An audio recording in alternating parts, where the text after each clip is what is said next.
Okay, guys, let's move on to the next thing. Housing. My wife and I own two homes, one in the city and one in the province. And we also have two small rental units, attached units, side by side. Which I don't know if you saw my video recently of the fire that gutted one of the units, and the other one wasn't even touched. The only thing that happened is it burnt the power lines, and so right now there's no power there. And the barangay and the association and everybody and their brother getting their fingers in the pot. They're trying to figure out what's going to happen there, if we can rebuild or what. But anyways, that's a whole nother story. But getting back to the houses, the one in the city, 30 square meters, 2-story, renovated home. My wife actually had that home built a few years back, and then we've done some renovations to it, new flooring, new sinks, new toilets, things like that. Nothing big. But that home has aircon, and there is no cross breeze, no ventilation, air running through that home because of the way that the homes are built there. They're on top of each other. This home's on a dead-end street and very narrow, and there's just no cross ventilation. So when we're there, the aircon's on 24/7. If I'm downstairs, it's on downstairs. If I'm upstairs, it's on upstairs. Not both at the same time, but individually. So that's the reason that we have a high power bill there, and it runs right around 4,000 pesos a month. And the other cost there for the water is 220 pesos a month. And PLDT, the worst internet provider in the world, is $16.99 a month.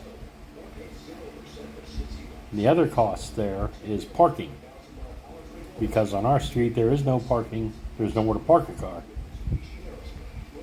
So we have a covered parking area, like 5 minutes from the house walking.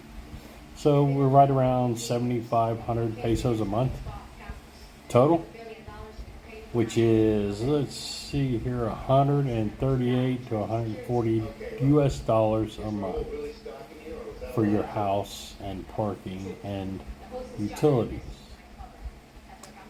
138 US dollars per month for your house, your utilities, and your parking spot. You can't afford to be homeless in the United States for that amount of money. That's not enough money to be homeless in the United States.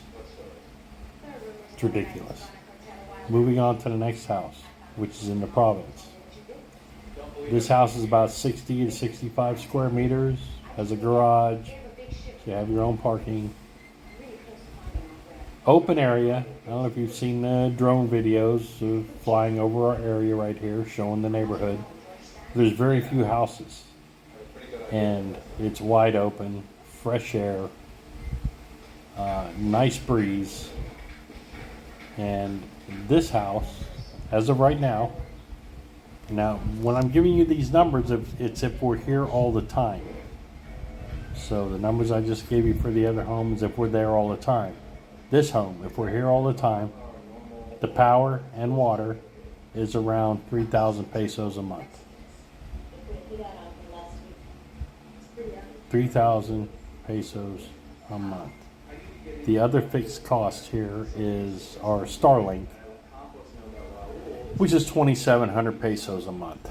So you're right around 115, 120 US dollars a month. Like I said before, you can't afford to be homeless in the United States for that amount of money. You can't do it. It's not enough money to be homeless. And here, it pays for your house and your utilities. Now, keep in mind, I'll say it again, we bought these houses. They're not financed. We're not renting them. We own them. So, that's the cost of that.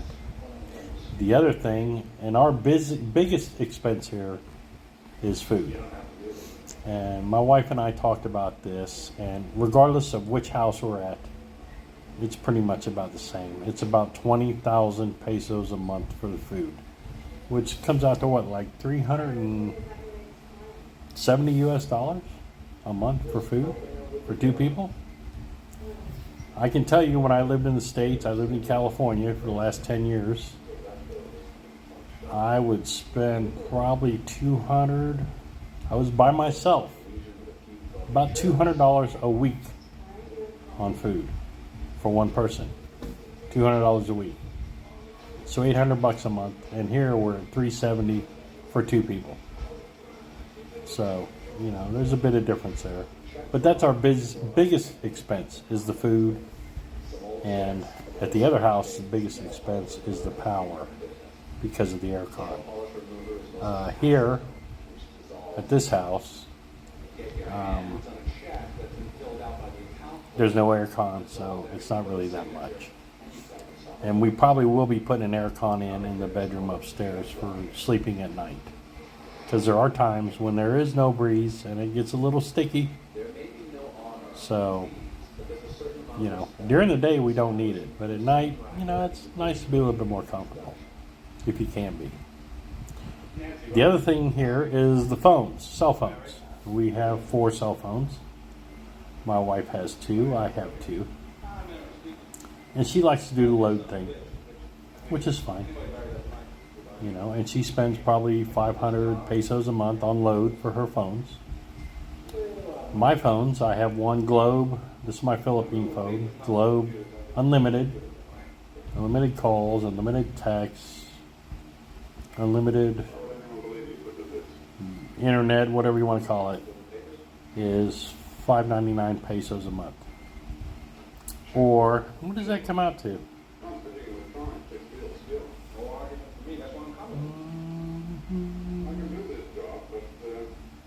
11 US dollars a month.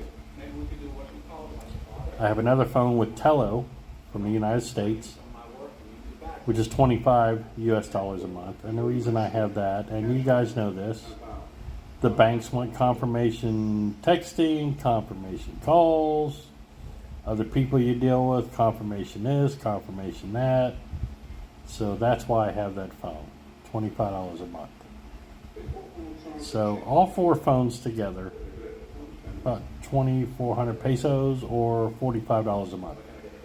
$45 a month for 4 phones.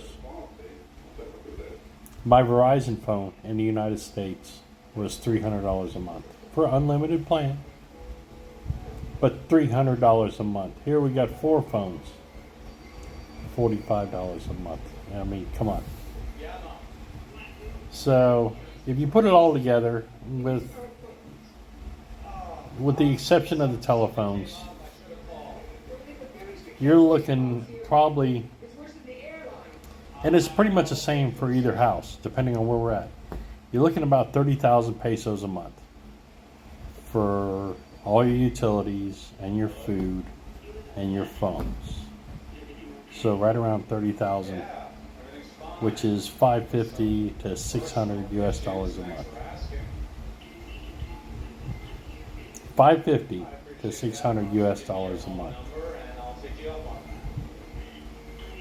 That's pretty cheap and very comfortable. These homes are very comfortable. I like both of them. I like the province better just because of the atmosphere around, But anyway, so I just want to bring that up and let you know about it. And if you got any questions, let me know. If you want to call me stupid, that's fine, because I know that. So tomorrow we'll move on to the next subject. So everybody have a good day, and I'll talk to you later.